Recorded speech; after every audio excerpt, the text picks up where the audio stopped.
naging hadlang ang pag-ulan sa paghahain ng kandidatura ng mga nais kumandidato sa 2025 national local elections. Ang mga taga-suporta pa nila, kanya-kanyang paandar sa aktibidad. Yan ang ulat ni Luisa Erispe.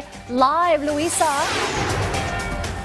Dayan, unang araw pa lang ng paghahain ng Certificate of Candidacy para sa mga nais kumandidato sa national posisyon sa 2025 national at local elections. Pero kanya-kanyang ang paandar ang mga taga-suporta ng bawat mga kandidato o kakandidato. Katunayan, sa maghapon na pabago-bago ang panahon, hindi nagpatinag ang mga maghahain ng COC maging ang kanilang mga taga-suporta.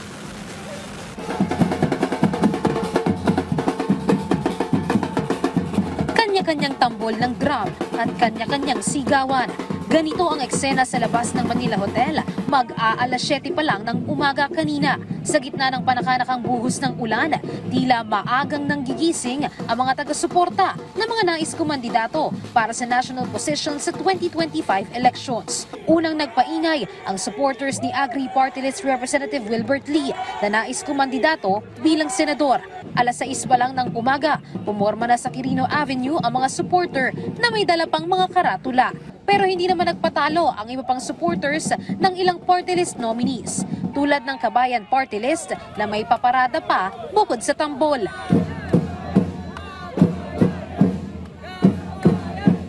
At ang Bayan Muna Party List naman na may paprograma pa bago magsumite ng kanilang Certificate of Nomination. Pero meron din namang bahagyang nagkaroon ng problema na party list sa pagbabago ng rules ng COMELEC na 10 na ang kailangang isumite na nominado. Tulad ng AGAP party list na 5 lang ang unang bit-bit na nominees. Pero agad naman nila itong nagawa ng paraan at nakapagsumite pa rin sila ng Certificate of Nomination. Kita-kita naman ng taong bayan kung sino talaga ang tunay na galing sa sektor. Kami, agricultural sector, ang nagtayo ng AGAP ay sektor ng magmamanok, mag-iitlog, magbababoy, aquaculture, sa fisheries, sa mga magsasaka.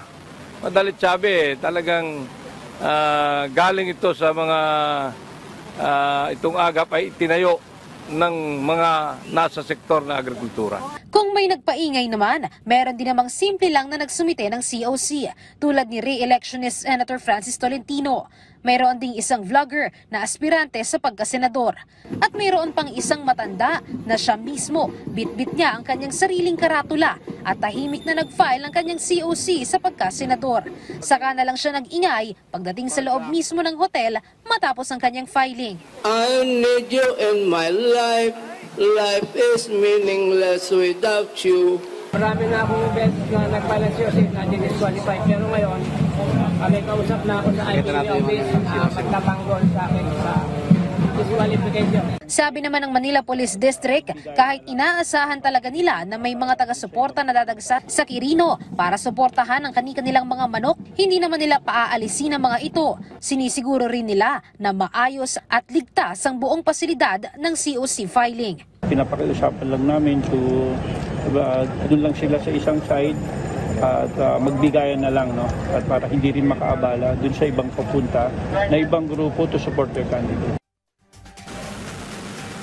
Diana, ayon sa Manila Police District ay nasa higit 100 ang mga pulis na nakadeploy dito nga sa Manila Hotel para sa seguridad sa buong lugar para sa buong COC filing. Tinanong natin kanina kung may plano ba silang mag-augment ng kanilang puwersa dahil sa mga susunod na araw inaasahan na mas marami pa nga yung maghahain ng kanilang mga kandidatura at may mga daragsa pa rin mga supporters. Pero sa ngayon, ang sabi lang ng kapulisan ay sapat pa naman ang kanilang mga personnel na na-deploy. Dayan. Okay, so Luisa, technically hindi naman bawal, hindi pinagbabawal itong parang malafiesta na eksena sa paghahain ng kandidatura ng mga nais tumakbo sa 2025 elections. Pero mayroon bang mga paalala yung otoridad sa mga supporters o limitations na pwedeng gawin ng mga supporters para maiwasan itong tinatawag na untoward incident, Luisa?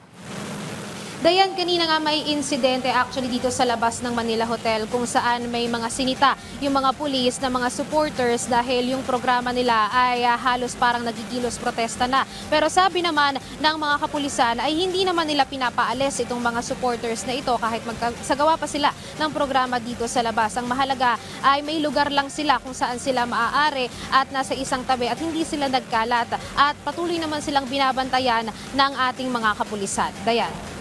Alright, maraming salamat, Luis sa Erispe.